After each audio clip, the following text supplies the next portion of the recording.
So today's exercise is a string skipping exercise. String skipping being when you skip a string, so you have some alternate picking pattern where you skip a string. And we do this to play arpeggios in this sequence. So we're playing major, minor, and diminished arpeggios. And we do that with skipping the B string constantly. So this is a different way than, say, tapping or sweeping to play arpeggios. So we have shapes like this.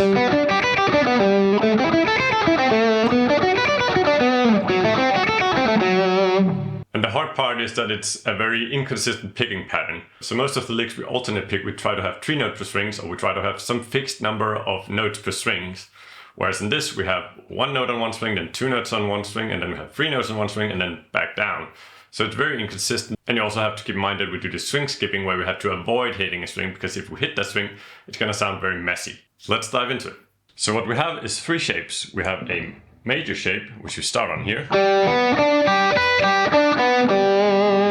So we start here on the 5th fret of the 4th string. Then we have the 3rd and the 7th fret of the 3rd string.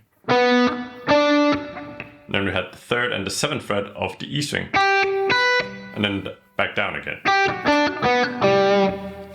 And this is the major shape. And the root is here on the 4th string, which is at G. Take the octave. And this just equates to standard bar shape E major, or G major, sorry.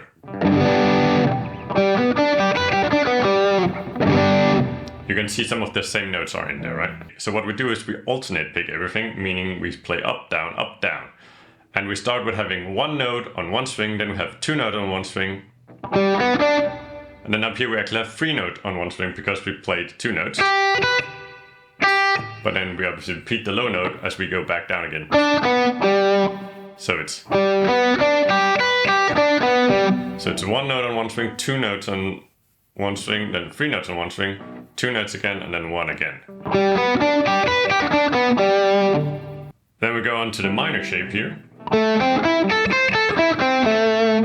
And again, this is just your regular old A minor shape. And here we have a bit of a stretch. So we start on the 7th fret of the D string, and we take that with our middle finger. And then we use our index and pinky to take the 5th and the 7th fret of the G string. And then on the top string, we take the 5th and the 8th fret. And you could take that with your pinky, but I prefer to take it with my ring finger, but it's up to you. But for me, it's a little less work for the pinky to do it that way, so I do.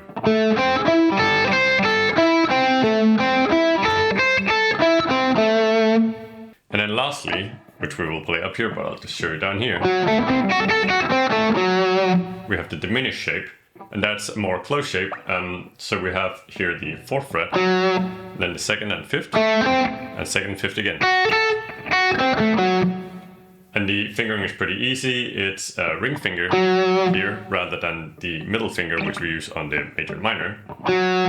And then index finger and pinky, and index finger and pinky again. So the 3 shapes we end up with is this.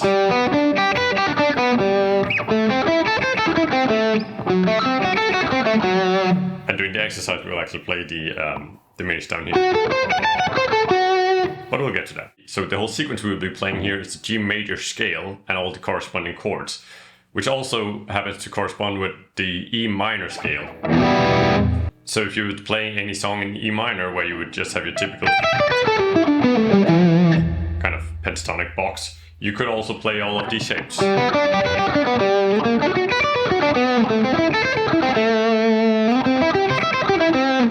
And so on, and come up with your own sequences in that way.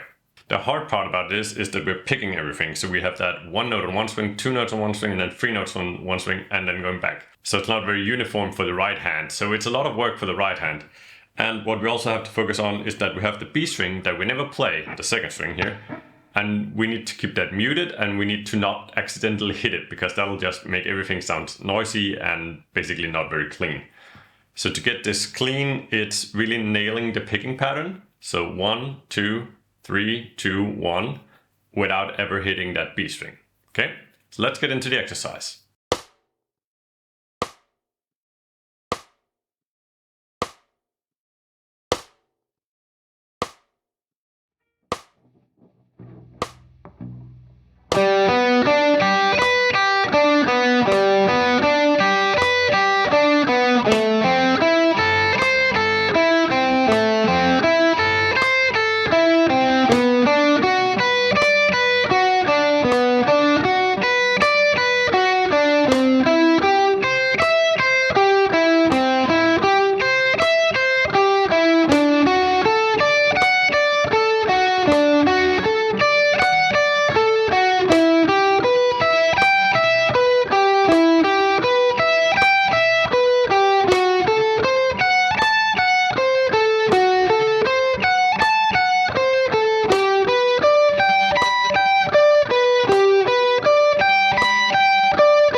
Alright, that was it for today's workout. I hope you learned something, I hope you enjoyed it, I hope it will improve your playing.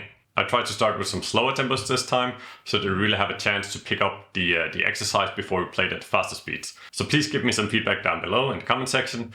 Are these tempos okay for you? Do you want me to start slower, or do you just kind of want to skip to the really fast stuff?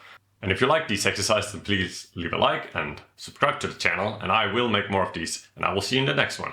Bye!